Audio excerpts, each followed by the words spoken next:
Hello friends, आप देख रहे हैं target with Chandra YouTube channel. मैं हूं चंद्रभान। तो हम लोग बात कर रहे थे प्राचीन इतिहास की, जिसमें हमने सिंधु घाटी सभ्यता को पूरी तरीके से कंप्लीट कर लिया है और हमने वैदिक कालीन सभ्यता की शुरुआत कर दी है। वैदिक कालीन सभ्यता के बारे में मैंने एक कॉन्सेप्चुअल वीडियो बनाया था, एक अवधारणात्मक वीडियो बनाया था, ताकि आपको उसकी एक समझ बन सके, उसका एक कॉन्सेप्ट आपके मन में बन सके, तो चीज़ें बाद में आसानी से समझ में आते चली जाएं। आज के इस वीडियो में हम बात करने वाले हैं चूंकि हम वैदिक काल को ऋग्वैदिक काल और उत्तर वैदिक काल दो भागों में पढ़ते हैं, तो हमने सोचा कि जब हम ऋग्वैदिक काल को पढ़ेंगे तो सबसे पहले हम क्यों ना वेदों के बारे में ही पढ़ लें। तो वेदों के बारे में ये वीडियो एक पहली बात तो एग्जाम पॉइंट ऑफ व्यू से इंपॉर्टेंट होगा। जो भी फैक्चुअल चीज़ें होंगी, जो फैक्ट होगा वो आपको दिया जाएगा, और साथ साथ में इन बातों का वास्तव में जो औचित्य है वो क्या है, वास्तविकता इसकी क्या है, वो भी बताया जाएगा। ये वीडियो आपके लिए बहुत इंपॉर्टेंट होने वाला है, सिर्फ एग्जाम की दृष्टि से नहीं बल्कि आपकी अंडरस्टैंडिंग की भी दृष्टि से। ठीक है, तो यहाँ पर आप देख रहे होंगे कि वर्तमान में मीडिया में और कुछ समय से बहुत ही ज़्यादा जो है कुछ चौपाइयों को लेकर के, वेद पुराण ग्रंथों को लेकर के बहुत ही विवाद चल रहा है, विवादित बयानबाजी होती है। तो इन सारे प्रश्नों के जवाब आज आपको मिलने वाले हैं इस वीडियो के माध्यम से, और इन जो भी मैं बात करूंगा वो बात जो है किसी न किसी प्रूफ के तहत करूंगा। एक चीज़ मैं और बता दूं कि अब मैं जो इतिहास, प्राचीन का इतिहास पढ़ाऊंगा वो प्रारंभिक भारत का इतिहास की ये जो बुक है ओरिएंट ब्लैक स्वान पब्लिकेशन की है, रामशरण शर्मा, पंडित रामशरण शर्मा जी के द्वारा ये प्रकाशित और बहुत ही बड़े अंतर्राष्ट्रीय स्तर के ये इतिहासकार हैं, जिनके बारे में अगर मैं थोड़ा सा आपको बताऊं तो ये पटना, दिल्ली और टोरंटो विश्वविद्यालय में इतिहास के प्रोफेसर रह चुके हैं। वे भारतीय इतिहास अनुसंधान परिषद के संस्थापक अध्यक्ष रहे हैं, भारतीय इतिहास कांग्रेस के भी अध्यक्ष रहे हैं, और इनके योगदान के लिए VK Rajwade lifetime award सन 2000 में नवाजा गया था। इनकी लगभग 80 पुस्तकें प्रकाशित हो चुकी हैं। इनकी पहली पुस्तक विश्व इतिहास की भूमिका 1951-52 में निकली थी। तब से उन्होंने हिंदी और अंग्रेजी दोनों में किताबें लिखी हैं। उनकी पुस्तकें देशी और विदेशी 15 भाषाओं में उपलब्ध हैं। इनकी पुस्तकों के अनुदित संस्करणों की संख्या 75 से भी अधिक है। ठीक है, और ये जो पुस्तक है वो पूरी तरीके से हिंदी भाषा में है। तो बहुत सारे लोग जो हैं इस पुस्तक को पसंद नहीं करते हैं, लेकिन इनकी बातें मैं बताना शुरू करूंगा नेक्स्ट वीडियो से, मैं पूरी तरीके से इन्हीं रामशरण शर्मा के आधार पर चलूंगा। हालांकि कुछ ऐसे तथ्यात्मक बातें हैं जिनको भी बीच बीच में वीडियो के माध्यम से मैं आपको बताता चलूंगा, क्योंकि हमें यह भी देखना है कि आपको एग्जाम भी देना है, तो एग्जाम पॉइंट ऑफ व्यू से भी वो चीज़ें आपके लिए इंपॉर्टेंट जानकारी आपको मिलनी चाहिए, ये भी होगा। लेकिन जो सच में इतिहास है, हमारा इतिहास क्या है वो आपके सामने मैं प्रस्तुत करने की कोशिश करूंगा, जिससे आपके दिमाग की बहुत सारी जो कंफ्यूजन है वो निकलेंगे। तो मैं हमेशा ये कहता हूं कि इतिहास पढ़िए, इसलिए नहीं कि आपको एग्जाम देना है, बल्कि इसलिए क्योंकि आपको आगे का जीवन सफल बनाना है।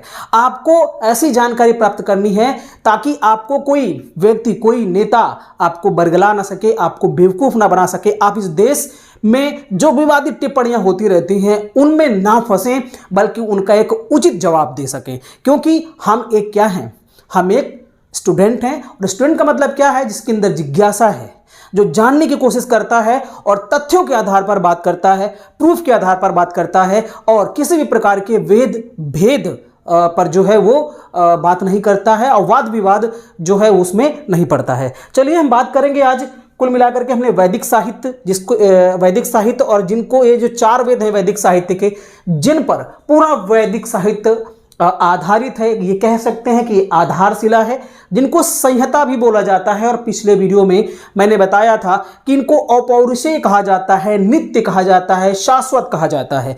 ये क्यों कहा जाता है, इसके बारे में कुछ बातें मैंने पिछले वीडियो में बताई थी। आज की इस वीडियो में मैं पूरी तरीके से उनको कंफर्म करने वाला हूं।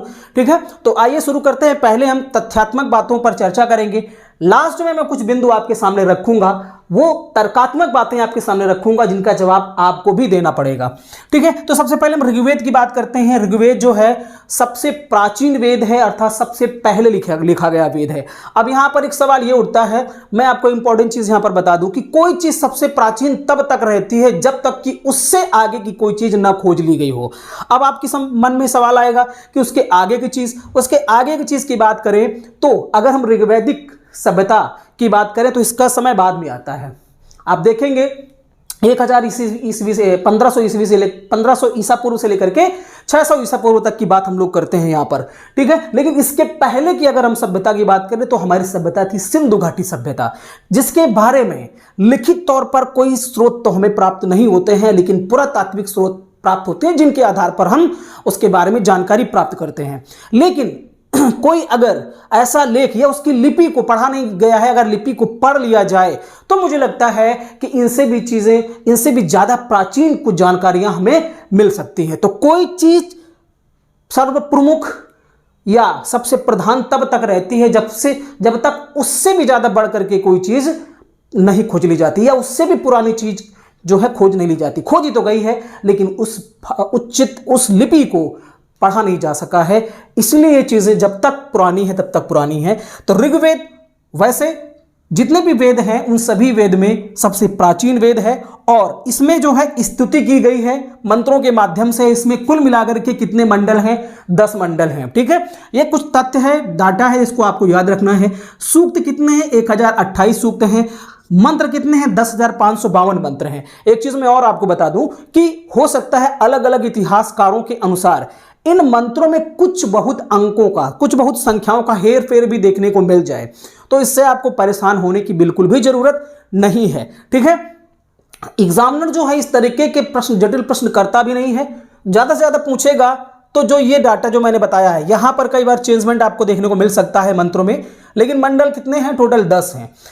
मंत्र सूक्त कितने? 1028। इसमें खासकर जो है हेर फेर नहीं है, परिवर्तन बहुत ही कम देखने को मिलता है। ठीक है, मंत्रों में परिवर्तन देखने को मिल सकता है। इसके 3 पार्ट हैं। एक तो साकल है जिसमें 10 मंडल हैं, 1017 सूक्त हैं इसमें। किसमें? साकल में, मैंने यहां पर मेंशन नहीं किया है। तीसरा पार्ट है बालखिल्य बोलते हैं, जिसमें कुल मिलाकर के 11 सूक्त हैं। वास्कल जो तीसरा पार्ट है उसमें 56 मंत्र जो है वो मिलते हैं। तो ऋग्वेद के कितने पार्ट हैं? 3 पार्ट हैं। ठीक है, अब बात करते हैं कि जो आपका मंडल फर्स्ट, इसके बाद 8, 9 तथा 10वां, अर्थात पहला, 8वां, 9वां और 10वां ये बाद में जोड़े गए हैं। तो फिर सबसे प्राचीन कौन सा बचा? दूसरा और 7वां। दूसरा और 7वां मंडल सबसे प्राचीन है, बल्कि पहला, 8वां, 9वां और 10वां बाद में जोड़े गए हैं। इसका मतलब क्या है कि ये तो पहले लिख दिए गए, लेकिन इनके बीच में जो है इनको भी जोड़ा गया। जैसे 2 के आगे 1 रख दिया गया, ठीक है, उसके बाद बीच में जोड़े गए चीजें जोड़ी गई थी, और जहां पर आगे ये जो है ये चीजें फिर बाद में जोड़ी गई हैं। तो सबसे प्राचीन दूसरा और 7वां को माना जाता है, जबकि ये नवीन है, पहला, 8वां, 9वां और 10वां मंडल। अब सवाल पूछा जाता है कि ऋग्वेद का अध्याता या ऋग्वेद के मंत्रों का उच्चारण करने वाला, गायन करने वाला कौन, क्या कहलाता है? तो वो होत्री कहलाता है। ठीक है, एग्जाम में कई बार पूछा गया है होत्री। अब देखिए, ऋग्वेद, सामवेद, यजुर्वेद और अथर्ववेद, इनके अलग अलग ब्राह्मण ग्रंथ हैं, इनके अलग अलग उपनिषद हैं, इनके अलग अलग आरण्यक हैं। एक ऐसा भी वेद है जिसका कोई आरण्यक नहीं है।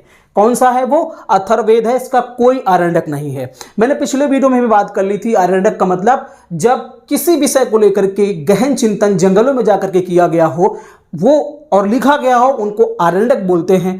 ठीक है, तो ये जो उपनिषद, आरण्यक और ब्राह्मण है, ये एक तरीके के दार्शनिक ग्रंथ हैं जिन पर विचार करके इनको लिखा गया है। ठीक है, समझ करके लिखा गया इनको, वेदों को, ऋग्वेद को पढ़ने के बाद या इन वेदों को पढ़ने के बाद। ठीक है, तो सवाल पूछा जाएगा कि ऋग्वेद का ब्राह्मण कौन है? तो ऐत्रेय, कौशिकी और संखायन, ये 3 ऋग्वेद के ब्राह्मण हैं। अब ब्राह्मण का मतलब क्या है? ब्राह्मण, ये जो ऐत्रेय ब्राह्मण है, कौशिकी ब्राह्मण है, संखायन ब्राह्मण है, ये जो वास्तव में व्यक्ति थे। ऐत्रेय कोई व्यक्ति रहा होगा और उसने जो है चीजें लिखी हैं, तो उसी के नाम पर ऐत्रेय ब्राह्मण कह दिया गया। और किस पर टीका टिप्पणी उसने लिखा है? ऋग्वेद पर लिखा है। तो ऋग्वेद के बारे में जिन्होंने इसको एक्सप्लेन किया है उन्हें ब्राह्मण ग्रंथ कहा जाता है, और जिन ब्राह्मणों ने लिखा है उसके बारे में उनके नाम से इनको ब्राह्मण ग्रंथ रखा गया, जैसे ऐत्रेय ब्राह्मण, कौशिकी ब्राह्मण और संखायन ब्राह्मण। ठीक है, याद रखिए ये व्यक्तियों के नाम हैं। उपनिषद की बात करें तो आप यही लोग जो हैं उपनिषद भी लिखते हैं, जैसे ऐत्रेय कौशिकी, ये जो है किसका? ऋग्वेद का उपनिषद है। आरण्यक, ऐत्रेय कौशिकी, ये इसका आरण्यक है। तो याद रखिए ऋग्वेद के ब्राह्मण, उपनिषद और आरण्यक, इनको याद करने में दिक्कत इसलिए नहीं होगी क्योंकि सेम है। ठीक है, सेम है। यहां पर संखायन केवल एक्स्ट्रा है, बाकी जो है वो सेम है, याद रखिएगा। उपवेद, ऋग्वेद का उपवेद क्या है? आयुर्वेद, प्रजापति। ठीक है, इनके जो है प्रवर्तक किसको माना जाता है? प्रजापति को माना जाता है। ठीक है, प्रजापति के बारे में कहा जाता है कि भगवान ब्रह्मा ने जो है इनको आयुर्वेद के बारे में जानकारी दी थी प्रजापति को, और उसके बाद इन्होंने जो है फिर चाहे वो सुश्रुत हो, धन्वंतरी हो, चरक हो, बारी बारी से ज्ञान आगे बढ़ता गया, ऐसा माना जाता है। ठीक है, अब बात करते हैं 10वें मंडल की। तो 10वें मंडल का एक सूक्त है पुरुष सूक्त, जिसमें चारों वर्णों का उल्लेख किया गया है, अर्थात ब्राह्मण, क्षत्रिय, वैश्य और शूद्र का उल्लेख किया गया है। इसके पहले के जो प्राचीन मंडल हैं, जैसे हम बात करते हैं 7वें मंडल की, यहां पर क्या है कि पहले 3 ही वर्णों का उल्लेख किया गया है, अर्थात ब्राह्मण, क्षत्रिय और वैश्य। ठीक है, ब्राह्मण, क्षत्रिय और वैश्य। वैश्य शब्द बना है विष से, और विष का मतलब होता है बैल। ठीक है, बैल का मतलब जो बहुत ही मेहनती हो, काम करने वाला हो। ठीक है, उसी से वैश्य बना है। तो वैश्य जो है, जिनको आजकल बनिया, वणिक वर्ग बोलते हैं, मेहनती होते हैं, काम करते हैं, व्यापार करते हैं, यहां से वहां से यहां जाते जाते हैं, तो बैल वाला काम करते हैं, मेहनती काम करते हैं, ऐसा माना गया। उसी विष से बना वैश्य। ठीक है, अब यहां पर इसी ऋग्वेद में जो है सर्वाधिक पवित्र नदी सरस्वती को माना गया है। पहले सबसे सर्वाधिक पूजनीय नदी कौन थी? सबसे पवित्र नदी कौन थी? सरस्वती। गंगा का उल्लेख बहुत ही कम बार मिलता है। ठीक है, सिंधु का उल्लेख कई बार मिलता है ऋग्वेद में बात करें, और यहां से ये स्पष्ट होता है। अगर आज का वर्तमान की दृष्टि से देखें तो हमारे लिए सबसे पूजनीय नदी कौन सी है? गंगा। तब के समय में सबसे शुरुआत सिंधु घाटी सभ्यता की बात करेंगे तो पूजनीय नदी कौन थी? सिंधु। और वैदिक कालीन सभ्यता की बात करें तो सबसे पवित्र नदी कौन थी? सरस्वती। ऐसा क्यों कि समय के अनुसार जो है देवता बदल जाते हैं, समय के अनुसार किसी के प्रति हमारी आस्था बदल जाती है। परिवर्तन ही सृष्टि का नियम है, और यह मनुष्य के साथ ही होता है, क्योंकि मनुष्य स्वभाव से स्वार्थी व्यक्ति रहा है, स्वार्थी प्राणी रहा है। जब सिंधु ने उसको जीवन दान दिया, सिंधु ने आश्रय स्थल दिया, सिंधु ने भोजन दिया, खाद्य पदार्थ दिए, जीने की एक जगह दी, तो हमने सिंधु को पूजना शुरू किया। जब सरस्वती के समय आसपास के जो इलाके थे वहां पर लोगों ने बसना शुरू किया, उस सरस्वती नदी के माध्यम से जीवनोपार्जन चलता था, जिंदगी चलती थी। तब हमने क्या किया कि हमने सरस्वती नदी को पूजना शुरू किया। और वर्तमान में गंगा नदी, जो कि हमारे भारत की प्रमुख नदी है, उत्तर भारत की प्रमुख नदी, जिसे हम पूजनीय नदी मानते हैं। आजकल अगर हम उत्तर भारत के मैदान की बात करेंगे भौगोलिक दृष्टि से, तो सबसे उपजाऊ भूमि इसी मैदानी क्षेत्र की है।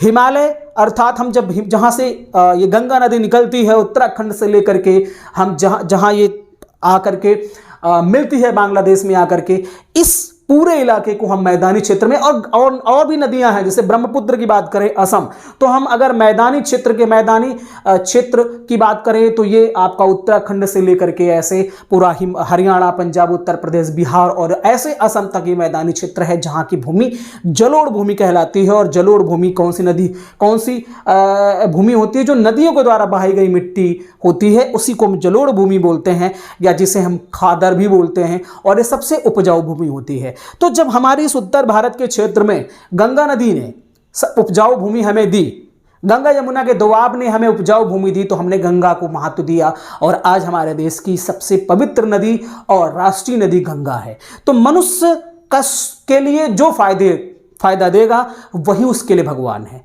इसीलिए हमारे देश में ढेर सारे भगवान हो गए। समय के अनुसार भगवान भी बदलते हैं, समय के अनुसार व्यक्ति की आस्था और श्रद्धा भी बदलती है, और मनुष्य एक स्वार्थी प्राणी है, जिससे उसको फायदा हुआ उसी को उसने पूजा और बाकी को उसने छोड़ दिया। ये हमें इतिहास से सीखने को मिल सकता है, ये सच्चाई है इतिहास की। तो इस वीडियो में सच्चाई भी आपके सामने निकल करके आएगी।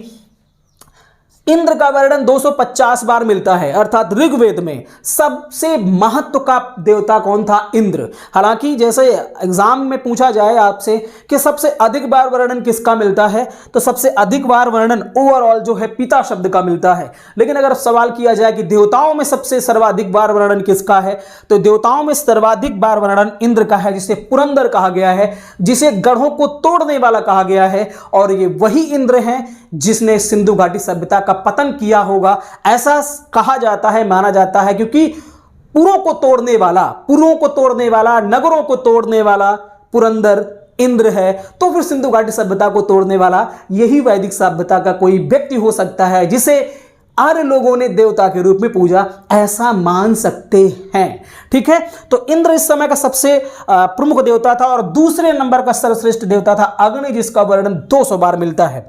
लास्ट में दोस्तों एक बहुत ही उल्लेखनीय चीज मिलती है, दस्यु हत्या का उल्लेख मिलता है। आपने दशराग युद्ध के बारे में पढ़ा होगा, मैं किसी दिन दशराग युद्ध के बारे में एक छोटा सा वीडियो बनाऊंगा बिल्कुल डिटेल से। विश्वामित्र और वशिष्ठ के बीच में जो युद्ध हुआ था, यह भी एक तरीके से अपने अपने को प्रथम दिखाने के लिए, अपने अपने वर्चस्व की को दिखाने, कायम रखने के लिए इन दोनों के बीच में युद्ध हुआ था। और इसमें से आर और अनार दोनों के साथ युद्ध हुआ था। विश्वामित्र ने अनार्यों का भी साथ लिया था। ठीक है, अनार्यों का साथ भी लिया था विश्वामित्र ने। और विश्वामित्र के बारे में एक बात और बता दूं कि विश्वामित्र ने गायत्री मंत्र का जो रचना है वो सिर्फ इसलिए की थी ताकि शूद्रों को भी ये मंत्र पढ़ा करके शुद्ध किया जा सके। ठीक है, तो इस तरीके से दस्यु हत्या की बात करें तो बहुत इंपॉर्टेंट है, एग्जाम पॉइंट ऑफ व्यू से दास और दस्यु दो शब्द देखने को मिलते हैं और बड़ा ही कंफ्यूजन रहता है इतिहास को पढ़ने वाले बच्चों के अंदर। तो दास और दस्यु दोनों में अंतर है। दास वो लोग थे जो युद्ध में बंदी बनाए गए थे, वो चाहे आर्य हों या अनार्य हों। हालांकि आज इतिहास में ये मान्यता बढ़ रही है कि आर्य बाहरी नहीं थे। ठीक है, लेकिन मैंने जिस पुस्तक को कोड किया है, डॉक्टर पंडित रामशरण शर्मा, ये साफ साफ तौर बताते हैं कि आर्य बाहरी थे। आगे जब हम बात करेंगे इनके बारे में तो आपको बहुत ही अच्छे तरीके से जानकारी मिलेगी। ठीक है, तो दस्यु दास कौन थे? जो युद्ध में बंदी बनाए गए थे। दस्यु कौन थे? दस्यु वही लोग थे जो इस सिंधु घाटी सभ्यता के निर्माण करता थे, अर्थात इस देश के मूल निवासी दस्यु। आजकल दस्यु का अर्थ क्या होता है? लुटेरा, डाकू, डकैत, बैंडिट। ठीक है, दस्यु सुंदरी फूलन देवी। तो दस्यु का अर्थ क्या होता है? दुष्ट, राक्षस, लूटने वाला, डकैत, लुटेरा। तो ये दस्यु हत्या का उल्लेख मिलता है, अर्थात दस्यु ऐसे लोगों की हत्या की जाती थी। ठीक है, ऐसे लोगों की हत्या भी की जाती थी। और ये दस्यु वही लोग थे जो कि काले वर्ण के थे। ठीक है, आर्य जो थे वो गौर वर्ण के थे, अर्थात उनका रंग जो है वो गोरा था। और ये दस्यु लोग जो हैं इनका रंग काला था। इनकी हत्या का उल्लेख मिलता है, लेकिन कहीं पर भी दास की हत्या का उल्लेख नहीं मिलता है, क्योंकि दास वो आर्य भी रहे होंगे जो युद्ध में पराजित हुए और फिर उनको बंदी बना लिया गया था। ठीक है, तो ये दास और दस्यु में डिफरेंस है। तो इस तरीके से हमने ऋग्वेद के बारे में मुख्य बातें हमने जानी। आगे हम लोग बात करते हैं सामवेद की। सामवेद जो है इसका गायन किया जाता है। इसमें मंत्रों की संख्या कितनी है? 1549। प्रथम इसके आचार्य जैमिनी कहलाते हैं और भारतीय संगीत का जनक सामवेद को माना जाता है। ये जो मिलते हैं स्वर वो इसी सामवेद से लिए गए हैं। और इसके अध्याता को उद्गाता बोलते हैं। क्या बोलते हैं? उद्गाता, अर्थात इसका उच्चारण करने वाला, इसका अध्ययन करने वाला उद्गाता कहलाता था, जबकि ऋग्वेद का होत्री कहलाता था। ठीक है, इसके ब्राह्मण कौन कौन से हैं? पंचविश, जैमिनी, छांदोग्य और खड्विश। इसके उपनिषद कौन है? छांदोग्य और केन उपनिषद। आरण्यक कौन से हैं? जैमिनी, छांदोग्य और उपवेद है गंधर्व वेद, जिसके रचनाकार नारद माने जाते हैं। वही नारद मुनि जिनको आपने टेलीविजन में देखा होगा, ये भी एक ऋषि थे नारद, जिन्होंने गंधर्व वेद की रचना की, जो कि सामवेद का उपवेद माना जाता है। इसकी 3 शाखाएं हैं, कौथुम, राणानीय और जैमिनीय। कौथुम शाखा सबसे ज्यादा प्रचलित और प्रसिद्ध है सामवेद की। ठीक है, तो सामवेद मुख्यतः क्या है, यहां पर ऋग्वेद की ऋचाओं को, सूक्तों को कैसे गाया जाए, उसको लयबद्ध कैसे किया जाए, उसके बारे में मुख्य रूप से वर्णन यहां पर मिलता है। ठीक है, अगर हम यजुर्वेद की बात करते हैं, जैसे कि नाम से ही प्रतीत होता है यजु मतलब यज्ञ, तो यहां पर यज्ञ विधि का वर्णन मिलता है। जैसे बलि करनी है, यज्ञ करना है और यज्ञ में बलि देनी है किसी पशु की, उसके लिए कौन से मंत्र होंगे, उन मंत्रों का उल्लेख यजुर्वेद में मिलता है और इसका उल्लेख गद्य व पद्य दोनों में किया गया है। इसके दो भाग हैं। कितने भाग हैं? दो। एक है कृष्ण यजुर्वेद और दूसरा है शुक्ल यजुर्वेद। अगर कृष्ण यजुर्वेद के बारे में बात करें तो कृष्ण यजुर्वेद के भी 4 भाग हैं, काठक, कपिस्थल, मैत्रायणी और तैत्रीय। शुक्ल यजुर्वेद की बात करें, जिसे वाजसनेयी भी बोला जाता है। क्या बोला जाता है? वाजसनेयी भी बोला जाता है। इसके 2 भाग हैं, कंड व मध्यांदिन। ठीक है, कंड व मध्यांदिन। इसमें चारों वर्णों को वेद पढ़ने का अधिकार मिला। देखिए, जब हम ऋग्वेद काल की बात करते हैं, ठीक है, तो यहां पर क्या था? 4 वर्ण थे यहां पर।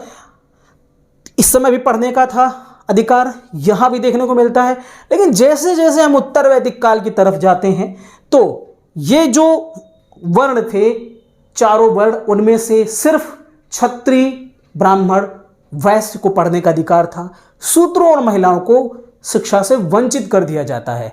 ऐसा क्यों होता है, उसके बारे में बात करें तो बात यह है कि पहले चीजें जो शुरू में थी वो प्रैक्टिकल थी, बाद में ये जो है प्रैक्टिकल ना होकर के सिर्फ लिखित तौर पर होने लगी, एक रूढ़ी में परिवर्तित हो गई, एक परंपरा में परिवर्तित हो गई और ये कर्मकांड इसके बन गए। यही एक वजह थी जिससे शूद्रों को और महिलाओं को वंचित कर दिया गया, क्योंकि शूद्रों का काम था तीनों वर्णों की सेवा करना। सबसे निम्न काम जो कोई ना करता हो वो काम वो लोग करते थे। तो ये हुआ कि इनको पढ़ने से, इस काम के लिए इनको टेक्निकल चीज की आवश्यकता नहीं है, इनको इस काम के लिए ज्ञान की आवश्यकता नहीं है। और महिलाएं तो घर का चूल्हा चौका संभालती हैं, बच्चों को संभालती हैं, तो ये पढ़ लिख करके क्या करेंगी? इसलिए फिर धीरे धीरे इनको पढ़ने से मना कर दिया जाता है। जब हम उत्तर वैदिक कालीन समय की बात करते हैं, यहां पर हाथियों को पालने का उल्लेख भी मिलता है। इसके अध्याता को अध्वर्यु कहा गया है और इसका उपवेद है धनुर्वेद, जिसमें धनुष को चलाने के तरीके, धनुष विद्या के बारे में बताया गया है और इसके रचयिता विश्वामित्र को माना जाता है। ठीक है, विश्वामित्र को कहा जाता है कि ये क्षत्रिय थे जबकि वशिष्ठ ब्राह्मण थे। तो हमेशा शुरू से जो है, जब हम वैदिक कालीन सभ्यता को पढ़ते हैं तो क्षत्रिय और ब्राह्मण में एक दूसरे को प्रथम रहने के लिए जो है वर्चस्व की लड़ाई हमेशा लड़ते रहते थे। ब्राह्मण चाहता था कि हम आगे रहें, हमेशा हमारा वर्चस्व कायम रहे, और क्षत्रिय चाहता था कि युद्ध तो हम करते हैं, रक्षा तो हम करते हैं, तो हम सर्वश्रेष्ठ होने चाहिए, जबकि ब्राह्मण हमेशा अपने आप को सर्वश्रेष्ठ दिखलाता था। तो ये जो अंतर्द्वंद है, ये दोनों के बीच में जो कंपटीशन है, प्रतिद्वंदिता है, ये निरंतर चलती आ रही थी और उसी का परिणाम तो दशरथ युद्ध भी होता है। ठीक है, और ये आगे तक देखने को मिलेगा। इसके अगर हम ब्राह्मण ग्रंथों की बात करें तो शतपथ ब्राह्मण किसका? यजुर्वेद का। इसके रचनाकार कौन है? याज्ञवल्क्य। आपने याज्ञवल्क्य स्मृति भी पढ़ा होगा, 12 स्मृतियों में से याज्ञवल्क्य स्मृति भी है। याज्ञवल्क्य एक ऋषि हैं। ठीक है, तो इसके शतपथ ब्राह्मण के रचनाकार याज्ञवल्क्य हैं और इसमें, इस शतपथ ब्राह्मण में स्त्री को अर्धांगिनी, ब्राह्मणों को सर्वश्रेष्ठ और पहली बार अस्पृश्य शब्द का उल्लेख किया गया है। अब देखिए, कहीं पर स्त्री को अर्धांगिनी, कहीं पर स्त्री को श्री और कहीं पर स्त्री को सबसे नीच। मैंने मैत्रायणी संहिता की बात की थी, जहां पर कहा गया था कि पुत्री ही समस्त दुखों का कारण है, पुत्री ही समस्त दुखों का कारण है, ऐसी बात की गई थी। और याज्ञवल्क्य गार्गी संवाद में भी हमने बात की थी, जब हम बृहदारण्यक की बात करते हैं, अभी आगे बात करेंगे, तो याज्ञवल्क्य और गार्गी के बीच में जब संवाद चल रहा था, तो ऐसे में जब तर्क वितर्क हो रहा था, तो गुस्सा होकर के याज्ञवल्क्य गार्गी से कहते हैं कि ज्यादा बोलोगी तो तुम्हारा सर तोड़ दिया जाएगा। ये दिखाता है कि महिलाएं का स्थान अभी कुछ ठीक था, लेकिन फिर भी पुरुषों के अधीनस्थ ही वो थी। ठीक है, तो यहां पर मेरे कहने का मतलब यह है कि अलग अलग जगहों पर अलग अलग चीजें देखने को मिलते हैं। इससे क्या पता चलता है वो आगे हम बात करेंगे, ठीक है। इससे क्या पता चलता है वो आगे कुछ सवाल होंगे, उन पर हम बात करेंगे। जो अगला ब्राह्मण ग्रंथ है तैत्रीय है, ठीक है। तैत्रीय, यहां कृष्ण यजुर्वेद की बात की जा रही है। तैत्रीय जो ब्राह्मण है वो कृष्ण यजुर्वेद से रिलेटेड है, जबकि शतपथ ब्राह्मण जो है वो शुक्ल यजुर्वेद से रिलेटेड है। और इस तैत्रीय ब्राह्मण में प्रहलाद की कथा और स्त्री को श्री कहा गया है। स्त्री को क्या कहा गया है दोस्तों? स्त्री को श्री कहा गया है, श्री, ठीक है। किसमें? यजुर्वेद में, और यजुर्वेद के तैत्रीय ब्राह्मण में कहा गया है। और प्रहलाद की कथा को तो आप जानते ही होंगे, ठीक है। इसके आरण्यक की बात करें तो तैत्रीय और बृहदारण्यक हैं। उपनिषदों की बात करें तो उपनिषद इसके 6 हैं मुख्य बृहदारण्यक के, जिसमें याज्ञवल्क्य और गार्गी संवाद। अब ये important exam point of view से कि याज्ञवल्क्य और गार्गी संवाद किस उपनिषद में मिलता है, तो बृहदारण्यक उपनिषद में मिलता है उपनिषद में। और ये बृहदारण्यक उपनिषद जो है ये यजुर्वेद का उपनिषद है, ठीक है। अस्तोमा सद्गमय ज्योतिर्मय, ये वाला जो वाक्य है वो भी बृहदारण्यक में मिलता है और ये यजुर्वेद का उपनिषद है।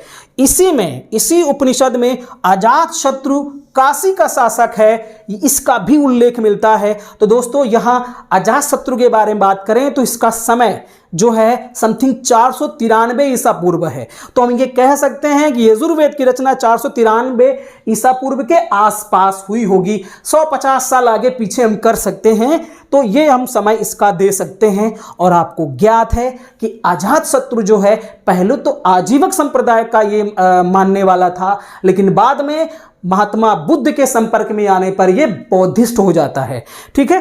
कौन? अजातशत्रु। और ये किसका पुत्र था? ये बिंबिसार का पुत्र था। जब हर्यक वंश पढ़ते हैं प्राचीन इतिहास में तो वहां ये मिलता है। इसके बाद हम देखते हैं कि इसी तैत्रीय में मिलता है, ये हमने बृहदारण्यक की बात की, अस्तोमा सद्गमय की बात मिलती है। तैत्रीय एक जो है उपनिषद है, इसमें अतिथि देवो भवः क्या मिलता है? अतिथि देवो भवः।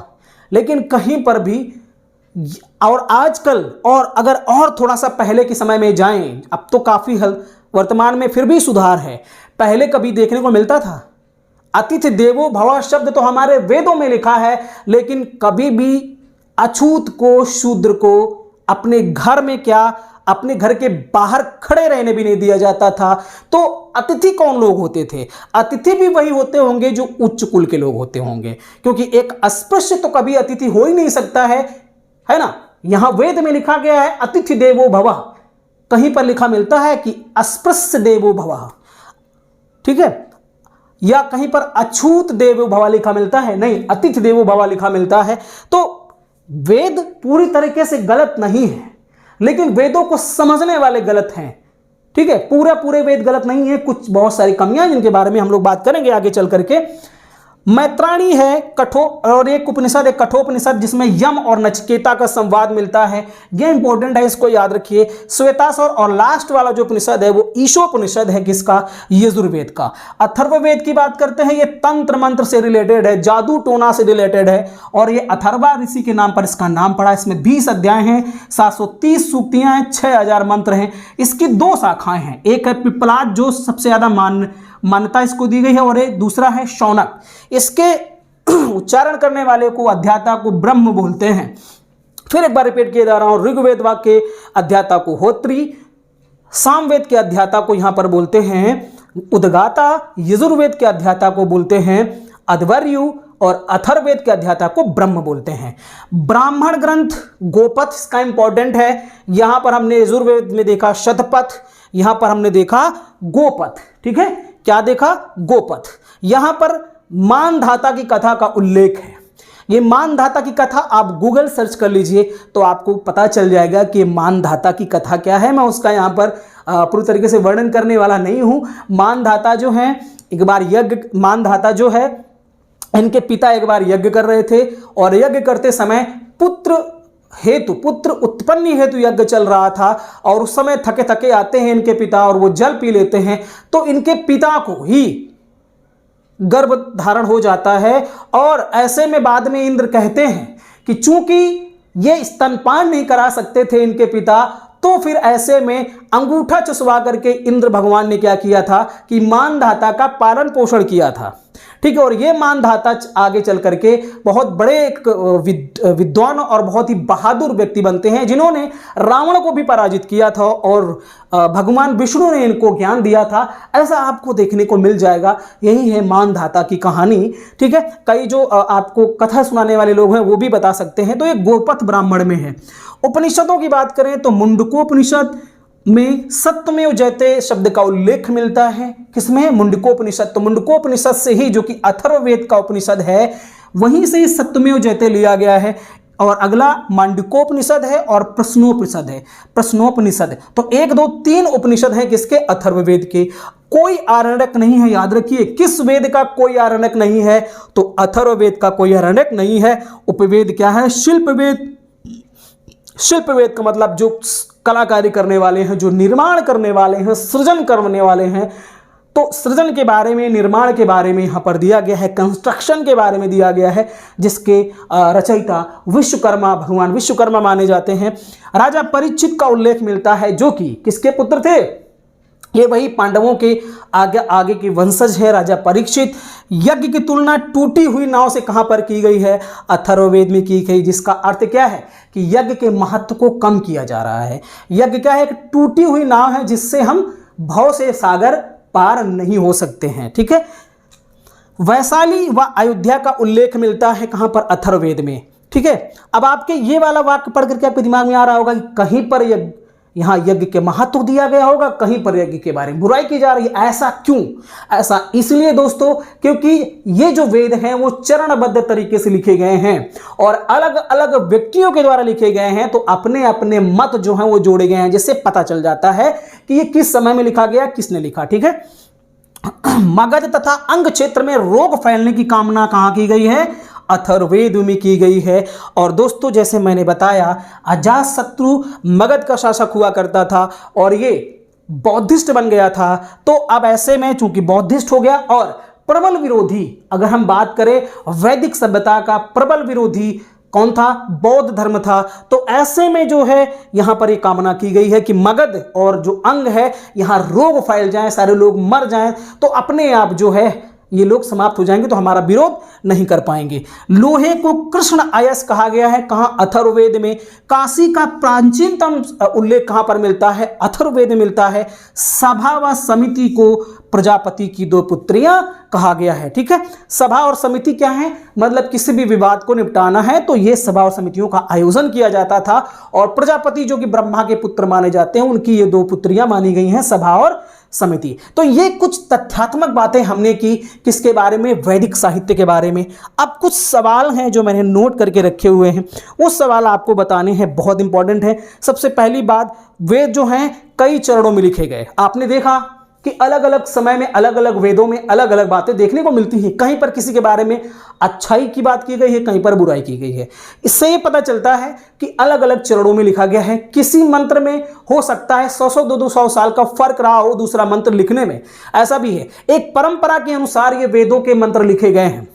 और परंपरा क्या थी? एक रूढ़िवादी परंपरा थी कि हम ऋषि हैं तो हमारा पुत्र भी ऋषि होगा, उसका भी पुत्र ऋषि होगा, और ये लोग जो हैं चीजों को बाद में जोड़ते हुए चले जाएंगे।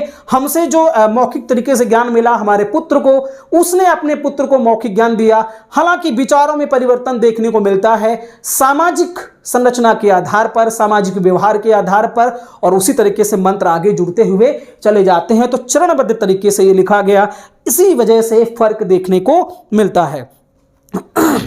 अलग अलग मंत्रों में अलग अलग विचार मिलते हैं। अलग अलग मंत्रों में अलग अलग विचार मिलते हैं। कहीं पर स्त्री को निम्न दिखाया जा रहा है, कहीं पर स्त्री को अर्धांगिनी कहा जा रहा है, बराबरी का अधिकार दिया जा रहा है। भाई ऐसा क्यों? ईश्वर के लिए तो सभी समान हो सकते हैं। और हमने वेदों को अपौरुषेय कहा है, हमने वेदों को नित्य कहा है, हमने वेदों को शाश्वत कहा है, जो कभी भी खराब नहीं हो सकते हैं, कभी भी गलत नहीं हो सकते हैं। हर एक समय में वो वैसे ही महत्वपूर्ण हो सकते हैं जैसे वो पुराने समय में थे, और आगे आने वाले समय में भी वो वैसे ही महत्वपूर्ण स्थान रखेंगे। तो फिर ऐसा क्यों?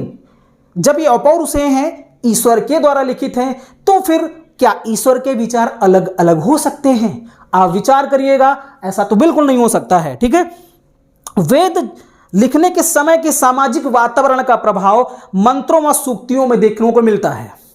कोई कितना भी अपने आप को बदलने की कोशिश कर ले, लेकिन जो सामाजिक संरचना है, सामाजिक जो वातावरण है, उसका प्रभाव उसके विचारों में देखने को मिल ही जाता है।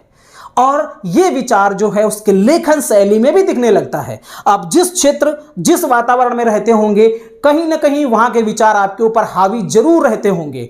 और मेरा ये मानना है कि हम कभी भी कोई बात करें, कभी भी बात कोई लिखें, तो हमें अपने आसपास के वातावरण में जो नकारात्मक चीजें हैं उनका प्रभाव अपने ऊपर नहीं रखना चाहिए। हम एक स्वतंत्र तरीके से विचारक बने और तब चीजों को लिखें, तब भले ही उसमें अशुद्धियां न रहें। लेकिन ऐसा बहुत ही मुश्किल होता है। हमारे आसपास का वातावरण हमें प्रभावित जरूर करता है और यही वजह है कि अलग अलग वेदों में, अलग अलग मंत्रों में अलग अलग विचार देखने को मिलते हैं। ये मैंने यहां पर आपको बात बताई और ये आप देखिएगा, आप पढ़िएगा इसको तो आपको साफ साफ ये देखने को मिलता है। ठीक है, वेद शाश्वत नहीं है, वेद नित्य नहीं है, समय के अनुसार उनमें भी संशोधन की जरूरत है। ये मेरा विचार है। हो सकता है बहुत सारे लोग मेरी बातों से सहमत ना हो, छोटा यूट्यूबर हूं, ठीक है, और बहुत सारे लोग बड़े बड़े यूट्यूबर बड़े बड़ी कोचिंग संस्थान से पढ़ते हैं, लेकिन मैं जो आपके सामने प्रस्तुत कर रहा हूं ये सच्चाई है। आप खुद पढ़ें पुस्तकों को, उसके बाद अपने विवेक से सोचें, तर्कपूर्ण तरीके से सोचें, तब आपको इन सारी चीजों का समाधान मिल जाएगा। शाश्वत कैसे नहीं हो सकते हैं? और अगर ऐसा हम मानते हैं कि वेद शाश्वत हैं और नित्य हैं, तो कहीं ना कहीं हम वेदों के महत्व को कम करना चाह रहे हैं। क्योंकि अगर हम में बुराई है, आप सपोज करिए कि अगर हम में बुराई है, अभी हमको पता नहीं है, लेकिन किसी ने अगर हमारे किसी समय में किसी व्यक्ति ने हमें हमारी बुराई के बारे में, हमें हमारी कमी के बारे में बताया, तो क्या आप नहीं चाहेंगे कि उसमें संशोधन हो? बिल्कुल, क्योंकि अगर संशोधन नहीं करेंगे तो सच में आप निखर के सामने नहीं आएंगे, आपका अस्तित्व संकट में पड़ जाएगा। तो जो लोग ये मानते हैं कि ये नित्य हैं, शाश्वत हैं, इनमें लिखी गई बात को कोई टाल नहीं सकता, काट नहीं सकता है, बदल नहीं सकता है, मेरे हिसाब से वो व्यक्ति उन वेदों का, उनका अस्तित्व खत्म करना चाहता है। ठीक है, तो समय के अनुसार जब सृष्टि का नियम है परिवर्तन, परिवर्तन ही सृष्टि का नियम है, और कोई एक बात हो सकता है वेदों में लिखी गई कोई बात उस समय तत्कालीन समय में उपयोगी रही हो, लेकिन आज के समय में हो सकता है उसमें संशोधन करने की जरूरत हो, तो उसमें कोई बुरी बात नहीं है। जैसे अभी भी मीडिया में मैं देखता हूं कि अभी एक तुलसीदास जी की, गोस्वामी तुलसीदास जी की एक चौपाई है जिस पर बड़ा ही शोर मचा हुआ, ढोल गमार शूद्र पशुनारी सकल ताड़ना के अधिकारी। ठीक है, अब सारे मुद्दों को छोड़ करके सारे नेतागण इसमें अपना विवादित बयान और क्या क्या बहस डिबेट चल रही है। ठीक है, इस पर डिबेट चल रही है। तो कट्टरता जो है एक ऐसी चीज है जो किसी के अस्तित्व को समाप्त कर सकती है। हमें अपने विचारों पर, हमने अपने कर्मों पर समय के अनुसार बदलाव कर लेना चाहिए, संशोधन कर लेना चाहिए, तभी वास्तव में हमारा अस्तित्व बना रहता है। वेद गलत नहीं है, वेदों में बहुत अच्छी अच्छी बातें लिखी गई हैं और बहुत खराब बातें भी लिखी गई हैं। क्या आज के विद्वानों के अंदर एक क्षमता नहीं है कि उस समय के विद्वानों ने, ऋषि मुनियों ने इसमें मंत्रों को जोड़ा उस तत्कालीन परिस्थिति के अकॉर्डिंग? तो क्या आज के विद्वानों में, आज के ब्राह्मणों में वो क्षमता नहीं है कि इन चीजों में संशोधन करे या अपनी बात को जोड़े? ना संशोधन करे, कम से कम आज की परिस्थितियों के अनुसार जोड़ दे। वो इसलिए नहीं जोड़ेगा क्योंकि उसके अंदर कट्टरता है, फ्लेक्सिबिलिटी नहीं है, और यही एक वजह है कि जो चीज लिख गई, कहते हैं वो ईश्वर द्वारा लिखी गई है, अपौरुषेय है, तो उसको मिटाया नहीं जा सकता है। और ये तर्क दे करके चीजों को बदलवाना नहीं चाहते हैं। दोस्तों, ये जब तक रहेगा, ये कट्टरता जब तक रहती है, वो किसी भी व्यक्ति को आगे बढ़ने देना नहीं चाहती है। मैं वेदों का सम्मान करता हूं। वेद जो हैं हमारे संस्कृति की, सभ्यता की आधारशिला हैं, ये भी सत्य है, लेकिन ये नित्य नहीं हो सकते हैं, ये शाश्वत नहीं हो सकते हैं पूरी तरीके से, ये मैं जरूर कहूंगा। ठीक है, दूसरी बात, वेदों से जीवन जीने की कला सीखी जा सकती है, एकदम बिल्कुल सीखी जा सकती है, लेकिन ऐसा भी नहीं है कि हम इनमें संशोधन नहीं कर सकते। धीरे धीरे कर्मकांडों ने क्या किया, धीरे धीरे जैसे जैसे रूढ़ियों और कर्मकांडों ने इन वेदों के मंत्रों को, ज्ञान को जटिल बना दिया, और लोगों को पढ़ने से वंचित कर दिया। जब तक, मैं तो कहता हूं कि सारे लोग, किसी भी वर्ग, धर्म, जाति, संप्रदाय के हों, सारे लोग वेदों को पढ़ें। जब तक आप पढ़ेंगे नहीं तब तक आप उसके बारे में बता नहीं पाएंगे। और बिना पढ़े व्हाट्सएप यूनिवर्सिटी के से पढ़ करके अगर आप किसी चीज का विरोध करते हैं, किसी चीज के बारे में कुछ गलत टिप्पणी करते हैं, तो मेरा मानना है कि एकदम गलत है। आप पढ़िए, तभी आप अच्छे से तर्क कर सकते हैं। पढ़िए समय निकाल करके, तब आपको पता चलेगा कि वास्तव में सच्चाई क्या है। ठीक है, तो आज के लोगों के पास ज्ञान क्या नहीं है जो इन चीजों में संशोधन करके इनके अस्तित्व को बचाए रखा जा सके।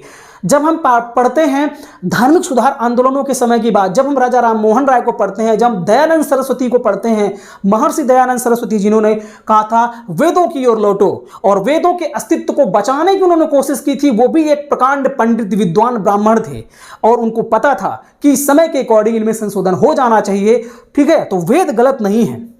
जैसे सपोज करें कि यहां पर जब हम ऋग्वेद की बात करते हैं तो ऋग्वेद में जो जिन 4 वर्णों की बात की गई है, ब्राह्मण की बात की गई है, और कहा गया है कि ब्राह्मण की उत्पत्ति ब्रह्मा के मुख से, क्षत्रिय की उत्पत्ति भुजाओं से, और वैश्य की उत्पत्ति जांघों से, और शूद्र की उत्पत्ति पैरों से हुई है। ठीक है, तो अब लोग सोचते हैं कि ऐसी उत्पत्ति कैसे हो सकती है, ये यहां से जन्म कैसे हो सकता है, कोई ब्राह्मण मुख से कैसे निकल सकता है। दोस्तों, आप सीधी सीधी बात क्यों समझते हैं? सीधी सीधी मत समझिए। इसके पीछे का तर्क यह है कि मुख से इसलिए क्योंकि ब्राह्मण मीठी बानी बोलता है, ब्राह्मण मृदुभाषी होता है, ब्राह्मण अपने ज्ञान को मौखिक तरीके से एक दूसरे तक पहुंचाता है, पीढ़ी दर पीढ़ी पहुंचाता है। वो एक मौखिक गुरु है। ठीक है, वो वेदों का उच्चारण करने वाला है, ज्ञानी पुरुष है, और अपने ज्ञान का उच्चारण अपने मुख से नहीं करेगा तो कहां से करेगा। इसलिए कहते हैं कि वेद जो ब्राह्मण है उसका जन्म कहां से हुआ, मुख से हुआ। हालांकि रियलिटी अगर तर्क करें तो ब्राह्मणों की उत्पत्ति मस्तिष्क से कहते तो ज्यादा बेटर रहता। ठीक है, अगर हम क्षत्रिय की बात करें तो चूंकि क्षत्रिय का काम क्या था, अपने समाज की रक्षा करना, अपने क्षेत्र को, अपने कबीले की रक्षा करना, अपने राज्य की रक्षा करना दूसरे राज्य के लोगों से, तो उसमें बाहुबल की जरूरत पड़ती थी। तो रक्षक क्या कहलाता था? क्षत्रिय। और रक्षक कौन हो सकता है? जिसके भुजाओं में बल हो। तो क्षत्रिय की उत्पत्ति इसलिए भुजाओं से मानी गई है, बाहुबल से मानी गई है, क्योंकि उसके लिए ताकत की आवश्यकता होती है। अब बात करते हैं हम वैश्य की। तो वैश्य का काम क्या था? व्यापार करना। जो शिल्पकार थे, जो निर्माण करता थे, वास्तव में जो शूद्र थे, जो वस्तुओं का निर्माण करते थे, उनकी बनाई गई चीजों को ये यहां से वहां पहुंचाते थे, व्यापार करते थे। तो जंगों का इस्तेमाल होता था। चलने में जंगों का इस्तेमाल होगा ना, जंगें थकेंगी कि नहीं थकेंगी, चलेंगे, यहां से वहां तक जाएंगे। तो कहा जाता है कि वैश्य की उत्पत्ति जंघों से मानी जाती है, और पैरों से उत्पत्ति जो है शूद्र की मानी जाती है। इसका मतलब यह होता है कि सबसे नीचे जरूर है, लेकिन सबसे महत्वपूर्ण है। सबसे नीचे जरूर है। अगर आपके पास पैर ना हो तो आप टिक पाएंगे धरती पे? नहीं टिक पाएंगे। अर्थात जो सबसे निचला, जो नींव है, वो शूद्र है, क्योंकि वही एक ऐसा वर्ग था जो शिल्पकार वर्ग था। चाहे वो चर्मकार की बात करें, चाहे वो कुंभकार की बात करें, चाहे वो रथ के निर्माण करने वालों की बात करें, जितनी भी चीजें बनती थी, बनाई जाती थी, शिल्प किए जाते थे, जो भी कलाकारियां की जाती थी, कारीगरी की जाती थी, वो यही शूद्र वर्ण के लोग करते थे। और इन्हीं पर पूरा समाज आधारित था। चाहे वो खेती करना हो, चाहे वो पशुओं को चराना हो, चाहे वो रथ का निर्माण करना हो, चाहे वो मृदुभांडों का, मिट्टी के बर्तनों का निर्माण करना हो, चाहे वो भवनों का निर्माण करना हो, इन सारी चीजों का निर्माण, वस्तुओं का निर्माण, उत्पादन करता वास्तव में तो वही थे। इसीलिए उनको नींव माना गया, पैर माना गया। और ये 3 वर्ग उन्हीं पर आश्रित थे। इसलिए कहा गया कि शूद्रों की उत्पत्ति पैरों से हुई है। लेकिन उसका अनर्थ हम लोगों ने कर दिया, उसको दूसरे तरीके से समझने लगे। और बाद में क्या हुआ? ऋग्वैदिक कालीन के बाद जब उत्तर वैदिक काल में जाते हैं तो अब जो है, पहले कर्म के आधार पर वर्ण व्यवस्था थी, लेकिन अब जन्म के आधार पर वर्ण व्यवस्था हो गई। अब ब्राह्मण का लड़का चाहे कितना भी नशेड़ी हो, मद्यपान करता हो, व्यभिचारी हो, मूर्ख हो, लेकिन उस धर्म में जन्म लिया है तो ब्राह्मण कहलाएगा। शूद्र का पुत्र कितना भी ज्ञानी हो, कितना भी विद्वान हो, लेकिन वो क्या कहलाएगा? शूद्र कहलाएगा। ये कर्मकांड और ये व्यवस्था जो है वो बाद में आई, ऋग्वेद में नहीं थी। तो धीरे धीरे जैसे जैसे क्रमानुसार हम आगे बढ़ते हैं तो रूढ़िवादियां, कर्मकांड और ये कुरीतियां जो हैं वो इस हिंदू धर्म में आती चली गई। और यही एक वजह है कि इस देश में एक तर्कशाली और एक वैज्ञानिक धर्म की उत्पत्ति होती है जिसे हम बौद्ध धर्म कहते हैं। ठीक है, तो यहां कुछ बातें मैंने की और इसी तरीके की बातें आपको हर एक वीडियो के माध्यम से मैं कोशिश करूंगा सच्चाई आपको बताने की। ठीक है, इस वीडियो में इतना ही। फिर जो छोटी हुई बातें हैं, जो आपके सवाल हैं, हो सकता है बहुत सारे लोग मुझसे नाराज हो गए हों कि मैंने ऐसी बात की, लेकिन मैंने कोशिश की है। मैं किसी चीज का विरोध नहीं करता हूं, बस जो सच्चाई है, जो असलियत है, उसको प्रस्तुत करने की मैंने कोशिश की है। वीडियो देखने के लिए आपका बहुत बहुत धन्यवाद। नमस्कार।